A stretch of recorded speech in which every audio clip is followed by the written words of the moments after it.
Hmm. Hmm? Видишь, ko.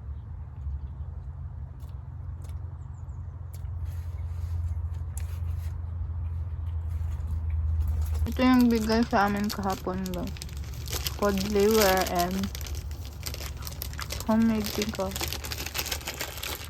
Super ganda ng ano no, tulog namin, but kagabi is malamig siya guys. Malamig talaga siya. Siguro manipis yung ano ko, yung sleeping bag ko. Tapos ngayon pagka morning na yung meron ng araw, sobrang init, as in sobrang init talaga, as in nakapantulog pa nga ako. Ngayon sobrang init, feeling ko ay chinek ko yung weather forecast no, ngayon yung pinakamainit, parang magto 28 degrees ngayon. Ang sarap ng pagkain namin no, yung binigay na cod liver at saka yung ano ba, yung homemade na pickled cucumber. Ang sarap guys, as in mas masarap pa siya kaysa sa ano yung nabibili mo sa supermarket. Sobrang init guys, pero tinry namin ipa-under itong jeep ba, kasi kailan ngayon last, nung January yata kami nandito no, under naman siya guys. Ang sasakyan no, mukha pa talaga siyang bago ba, kaso lang na ano na siya dito ba, na stuck na siya kasi hindi namin siya madala. Pwede ko sana itong madrive nung bago pa ako dito no, pwede ko siya madrive ng mga 6 months, kaso lang wala na, isang taon na ako dito. Na itong sasakyan nandito naka-stuck no, stuck dito sa Latvia.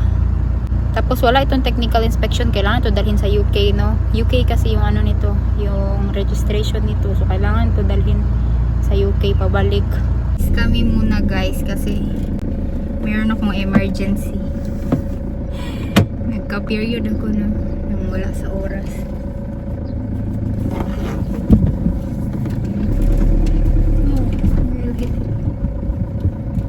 Pupunta kami sa Salaspils. Go open the gate. Ay, I open can pa lang. open. You just sit comfortable. I'm comfortable already. I'll make a video of you opening the gate. Open sesame.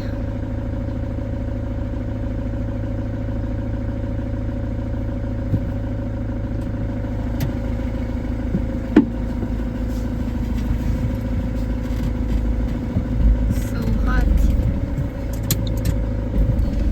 It is so hot. Yeah. Oh my god.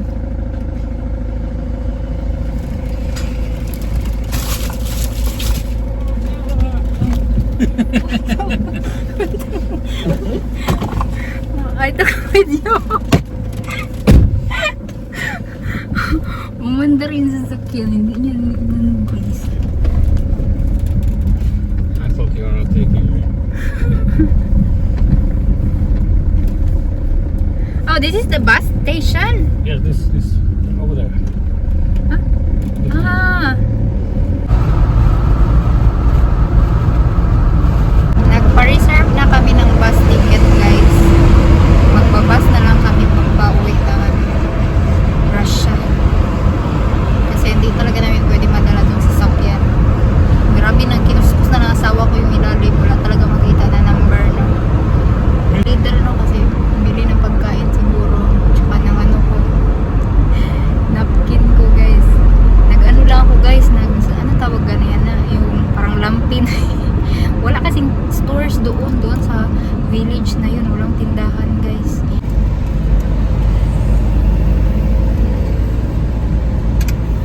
O, tingnan nyo yung mga tao guys, nakasando na lang, naka-shorts,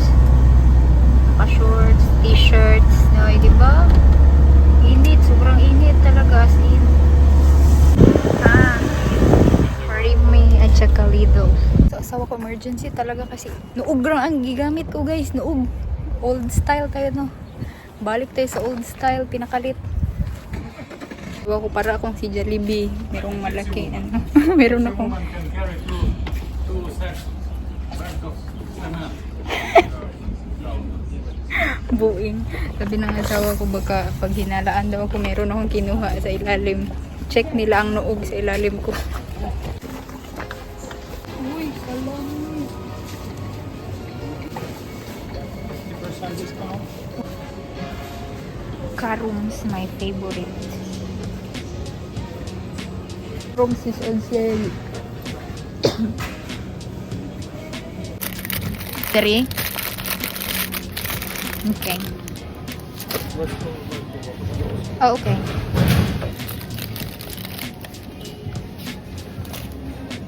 Пять.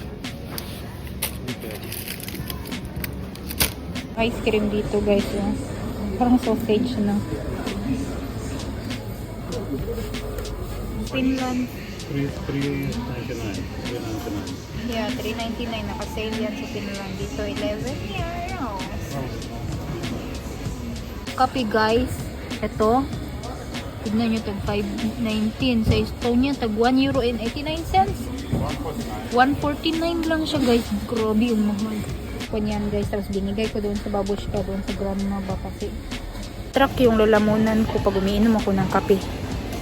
Hindi ako makahinga.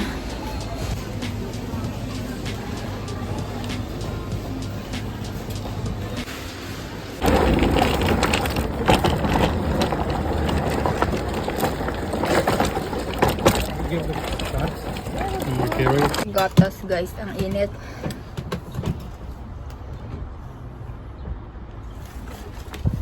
Alco, do you wanna drink? Конечно. Guys, sabi ko sa asawa ko, wala absent siguro mga tao kasi mainit. Kasi sobrang init. Umabsent sila kasi minsan lang mainit dito. Sila sa work mo. Kasi nandito lahat ng tao guys. Ang daming tao sa labas. Lalakad-lakad. Sa Lidl naman tayo pupunta. Mas mura ang mga bilihin sa Lidl guys actually. And good quality rin. So dito tayo sa Lidl.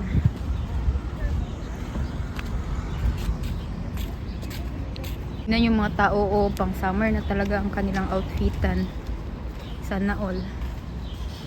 Sobrang sikat ng Dubai chocolate. Ang mahal naman. Sobrang mahal guys.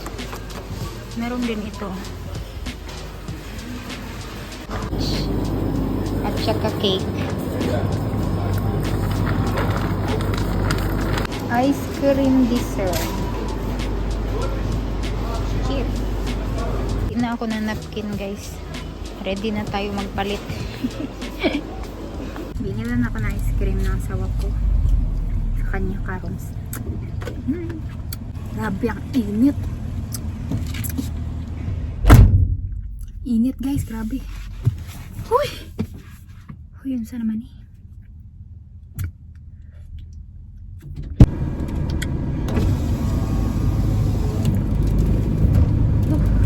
Are you comfortable to drive back? No. Piti mo.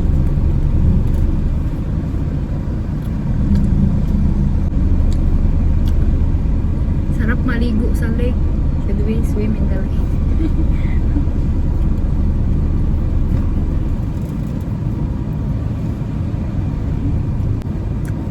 Ang daming tao guys, as in. Kasi sobrang init. Ayan. Lumalabas yung mga tao pag sobrang init. Yes.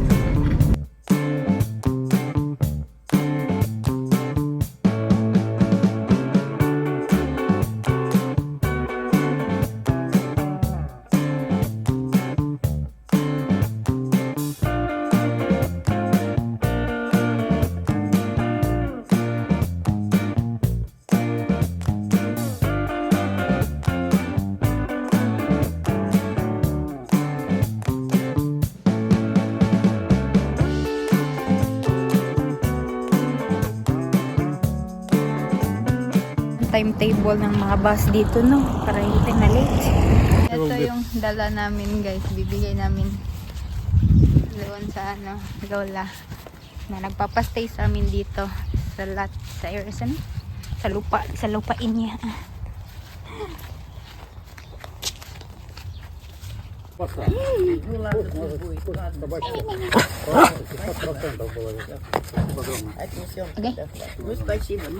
kami sa lake guys kasi maliligo itong asawa ko, walang ligo na. Ako din wala akong ligo pero hindi man ako hindi man ako tawag nito, hindi ako pinagpawisan pero siya pinagpawisan man siya kahapon kasi ayo-ayo siya nasa sasakyan no. So kailangan niya magtuslo-tuslo doon sa lake. Lake oy. Pero hindi, yeah, it's not lake because I can smell sea water on it. Parang meron siyang konting pagka sea water kasi connected man siya sa dagat. Pero konti lang. Ang daming tao guys doon sa may lake, dapit ba? Ang daming naliligo no. Parang first day pa nga ng pagka na sobrang init ba? Party na yung mga tao doon sa sa tabi ng dagat, ay sa tabi ng tubig. Which way are we going? That way? Probably that way. Yeah, I was walking here, going around.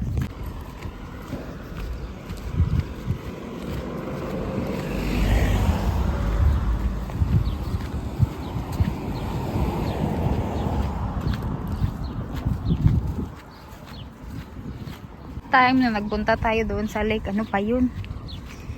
Winter pa yun. Winter, January yata yun. Kalimutan ko na.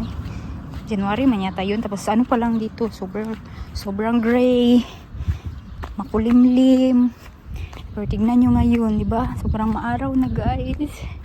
Sobrang maaraw na. Hala, makikita mo pala yung tubig doon, no? Yun, no? Saan ko makita nyo? Diyan, madaming taniman dyan. Siguro mayroon nagbubungkal dyan. Kasi mainit man.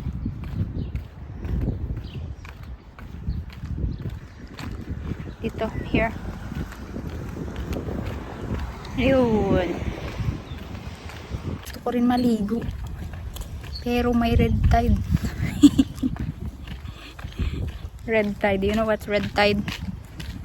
When I swim in the lake, it will be red tide. Lakad, oh. Ewan kung na-remember nyo pa. Wala, meron silang aso. Wala, ang taba. Look at the dog, it's so fat.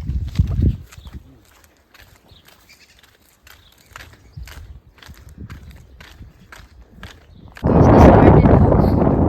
Sayang. Meron siguro may-ari pero hindi na maintain ba. Ay, naku. Ganda naman dito. Baka hindi nyo ako marinig kasi mahangin guys. Oh my goodness.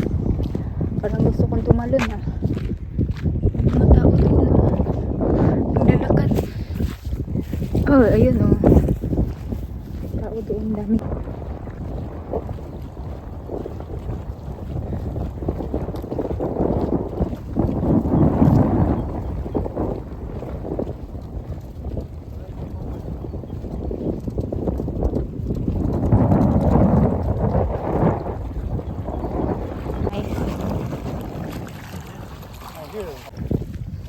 Hi guys, nagpapatan ako kasi sobrang puti ko na daw, sabi ng asawa ko. Right, I'm so white already. I need more tan. Na? Okay. Here's the view guys, diba? Ang ganda ng view namin. Dito ako sa meron din doon meron nagtatan doon ng panahon. Yan, may mga datsa dyan sa likod, ba? What? No way. No. It's so cold? It's like... Oh my God. No. I'm not gonna say. No. Go wash yourself. Just wash. So cold. Just whisk. So cold daw to. Kandingon man siya, uy. Try ko guys, ha. Tingnan natin. Matupok ito diri. Oh my God. Oh my God guys, ang lamig. Ang lamig pala. Oh my God, ang lamig. Sobrang lamig guys. Oh my God. I'm just gonna blur you out. Just wash your armpit, your neck. I'm just gonna blur you. I'll put some cartoons. No. Don't publish it. Oh my god, oh my god. My legs is getting numb. Ay, sobrang lamig pala guys. Freezing cold. Oh my god. Kaya pala gustong gusto nila sa Pilipinas kasi sobrang warm ng tubig natin dito sa kanila kahit ito nagsa-summer na. Sobrang lamig ng tubig guys. Siguro mga 5 degrees. Tama yung sinabi ng asawa ko. Ang lamig. Diba o kakatuslo ko lang sa tubig. Namamanhid yung buong legs ko. Ay, ang lamig guys. Too cold. Ha? Too cold. Ouch. Sakit kayo guys. Ang sakit ng ko legs ko. Walang naliligo guys. Kasi kahit mainit, sobrang lamig ng tubig. Tignan nyo doon sa kabilang side. Maraming tao no. Sa kabilang side, nandiyan lang sila o nakaupo sa may cottage. Tapos tignan nyo yun doon o. Nag-sunbathing lang pero hindi naligo. Kasi ang lamig ng tubig. Akala ko ang OA lang ng asawa ko. Malamig pala talaga eh. Meron pa doon oh. What was that? Look in front. Can you see? There's like a statue. Oh yeah. Probably Second World War statue to Soviet soldiers. Wala, meron pa to. Ducks are swimming. Kaya pala walang naliligo guys. Nagsa-sunbathing lang. Cam tayo. Akala ko sobrang warm ng tubig. Uwi na tayo ng Pilipinas. Uwi. Sunbathing din tayo guys. Ragkorek. Nakadress. Legs at saka muka at saka arms ko lang yung mangingitim. Ganda ng view dito. Nice. Na yun guys, nagwisik-wisik lang siya no. Dito sa kilikili. Sa liig, ganyan. Ako din, naghilamos lang ako. Sa kilikili, trapo-trapo, ganyan. Malamig hindi man makaya.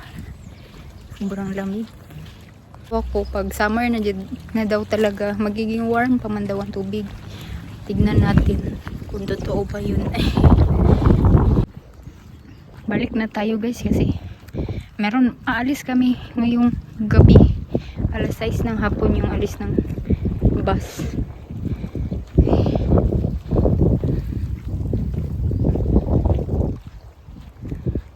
Lag-lag ito.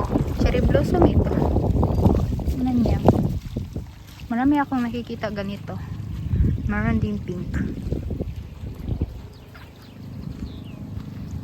Oh, yung mga tao nakaano lang.